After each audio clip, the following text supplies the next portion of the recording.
परम पिता परमात्मा पूर्ण ब्रह्म सर्व सृष्टि रचनहार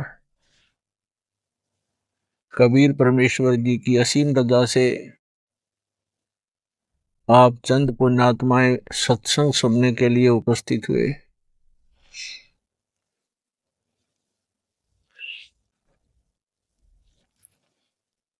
सत्संग की प्राप्ति बहुत ही पुण्यकर्मी प्राणी को होती है,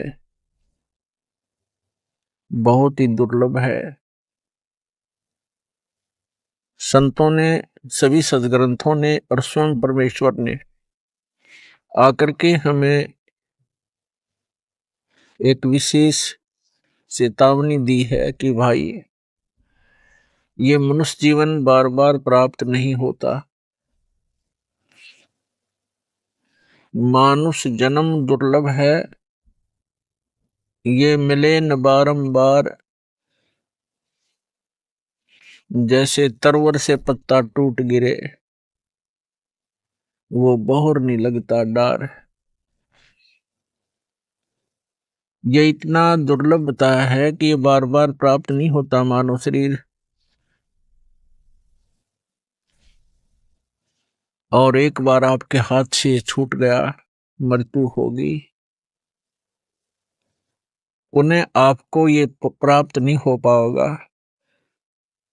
आसानी से। बहुत समय उपरांत कभी आपको फिर सुअवसर प्राप्त होगा मानव शरीर धारण करने का।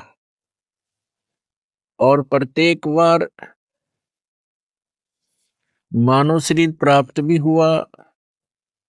मानव शरीर का उद्देश्य क्या है, इसकी जानकारी ना होने से, इसकी सफलता ना मिलने से ये असंख्यों जन्म भी मानव के मिल जाए, उनका कोई लाभ नहीं, यूज नहीं, व्यर्थ है। तो सत्संग में आने से पता चलता है कि मानव शरीर कितना इम्पोर्टेंट है, कितना बहुमूल्य है। और हम मानव शरीर को प्राप्त करके उसके उद्देश्य से अपरिचित होने के कारण हम असंख्यों मानव शरीर नष्ट कर चुके।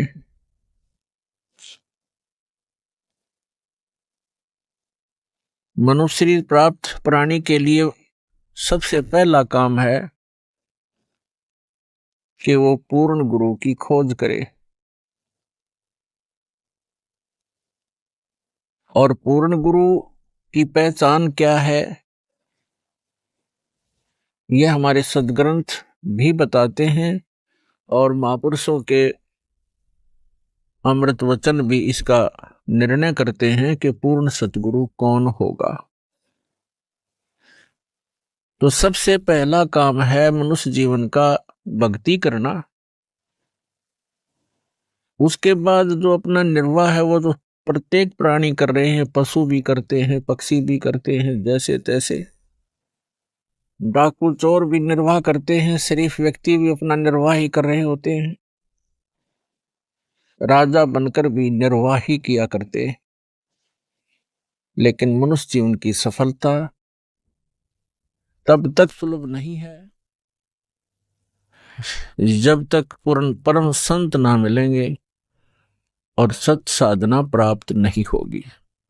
सतगुरु मिल जाने के बाद, सच्चा सतगुरु मिल जाने के बाद फिर सर्व मानव शरीर के लिए आवश्यक मोक्षदायक वस्तुएं प्राप्त हो जाती हैं, तत्व ज्ञान भी मिलता है,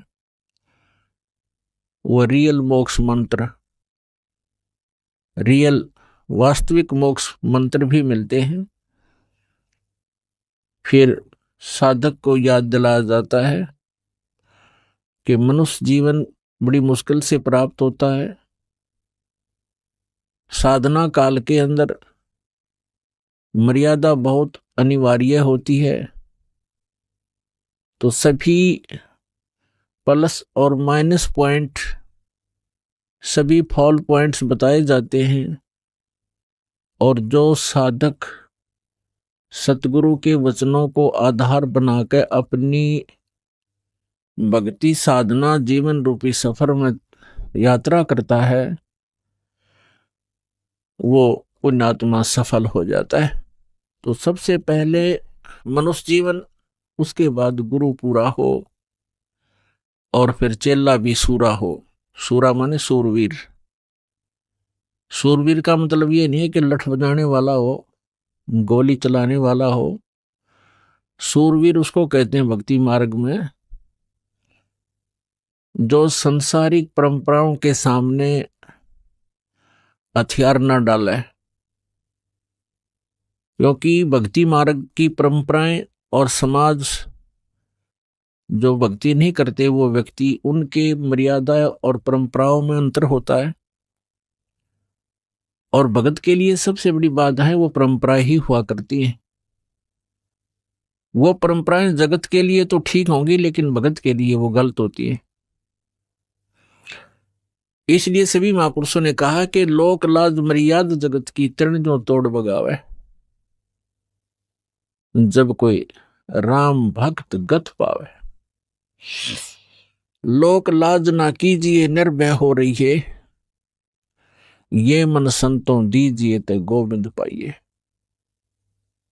परमात्मा कबीर जी कहते हैं कि कुल करनी के कारण कुल अपने कुल की मर्यादाओं में फंसकर भक्ति मर्यादाओं को खंड कर देने से इस भक्त का जो जीवन वो नाश हो जाता है। उसके लिए परमात्मा कहते हैं कुल करनी के कारण हंसा गया बिगोए। बिगोए माने भक्ति नाश कर ली उसने अपनी, यदि कुल करनी की तरफ, मर्यादाओं की तरफ देखकर। और फिर ये कुल क्या कर लेगा जब तू चार पांव का हो? वही आपके मित्र, आपके रिलेटिव, आपके कुल के लोग उस समय आपको कोई सपोर्ट नहीं कर पाएंगे जिस समय आप मर्यादा भंग होने से पशु की योनि में चला जाएगा, गधे कुत्ते सूअर बन जाओगे। तो परमात्मा कहते हैं कि कुल करनी के कारण हंसा गया बिगो। और फिर ये कुल क्या कर लेगा जब तू चार पांव का हो?